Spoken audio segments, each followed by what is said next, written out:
What's up, Biker Nation? It's your boy, the Spoiler here, and we're back with another episode of Real Riders Ride. And today we're going to get into your cold weather riding system. Now, recently I had to make a little jog down to Louisville, Kentucky, my sister city, and it was 34 degrees thereabouts when we left Milwaukee, Wisconsin to Louisville. So the days leading up to that, we knew it was going to be a cold ride, so we had to pull out our cold riding weather gear, because here in Wisconsin we do have these cold riding weather. Okay, so some of the first things I pull out is the base layer of long johns that we typically wear in the winter time. I like mine's a little bit loose and not too tight that it scratches my skin. From there, I run to the pants that I normally wear. It's a jean, but it's a black jean because my club we wear black. That is lined with flannel. Now you can find these lined with fleece in blue jean color too, lined with flannel or fleece. I particularly like the flannel. So that's after I got my base layer on. This is what I'm putting on next. From there, I moved to my Bib Overalls. Now you can wear the full suit one, which is fine. It's your personal preference, and this is not an end-all be-all. It's open-ended. And what I like about this one, it's the same nylon material, so if it rains, you're gonna get a little water resistance out of this. And I like it because it zips all the way to the top, where you can just step right out of it and step right into it with your jeans on, your boots on. You don't have to change up and do anything. It's insulated and it's nice, warm, and toasty. Now, typically for me, I'll strap up the bottoms just to make sure that air doesn't flow up into it. And one of the modifications that I'm gonna make to it is I'm gonna take it to my seamstress and sew a leather patch in here so that you don't have to worry about your pipes burning up the nylon. Other than that, this has been a great investment for $119. You can get it at some of your, maybe not Menards, but you can probably get something similar to Menards that's in more like a canvas material too. But I tend to like this one because it has a little bit of water repellent on it. From there, I go to my base layer of my jacket, and I wore my Tour Master, which is basically the same material, nylon material, but it has this thermal liner.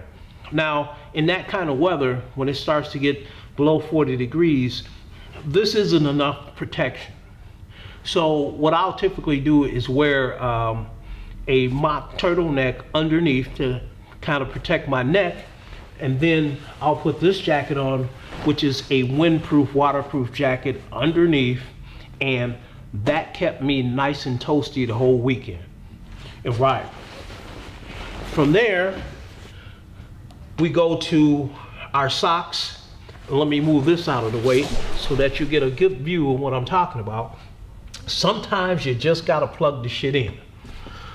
Now, what this is here is my sock layer, and with these boots on, these are my regular riding boots right here, right? Nothing special about them except that they're waterproof and they're Bates boots. I've got a review on these. What I typically do is I just wear these socks here along with this set of gloves, and I plug that in with this unit here. And what this is this unit plugs into, you have the SAE plug on your motorcycle. It's easy to convert and come off your battery, and you've got constant power. You don't have to worry about batteries plugging them in. They do have the gloves that have the batteries, but this one has a constant power source from your motorcycle, and you control it with this controller. Now, people say, oh man, you got all these damn wires all over the place. Trust me, Sometimes you gotta plug that shit in and get your hands and your feet nice and toasty warm. For me, that's the most vulnerable point of cold, is my hand and feet, not my face. And that's why I choose to plug in with this system here. The socks are easy. Once you get to the destination, a little detergent, wash them out by hand, you're back in business the next day. It's a great way to get that heat. Now, some of the places sell those socks with the battery. You use a D or C battery with the hunting socks and stuff like that.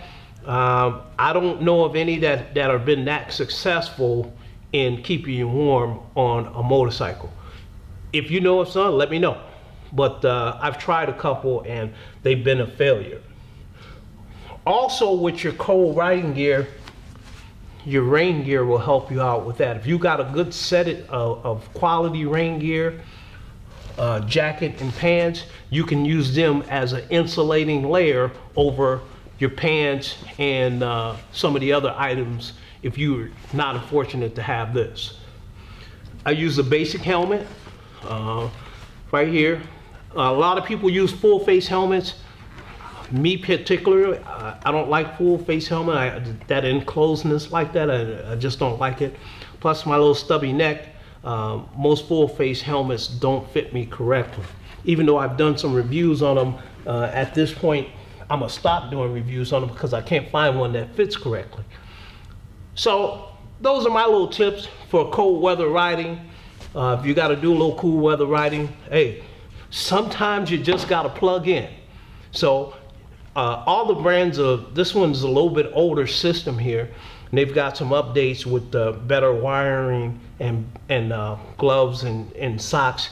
And I'm probably gonna make the investment in some of the different brands and try them out, and so you'll see what's going on. This has been another edition of Real Riders Ride. I'm your host, The Spoiler, and of course, as always, I will see you on the road.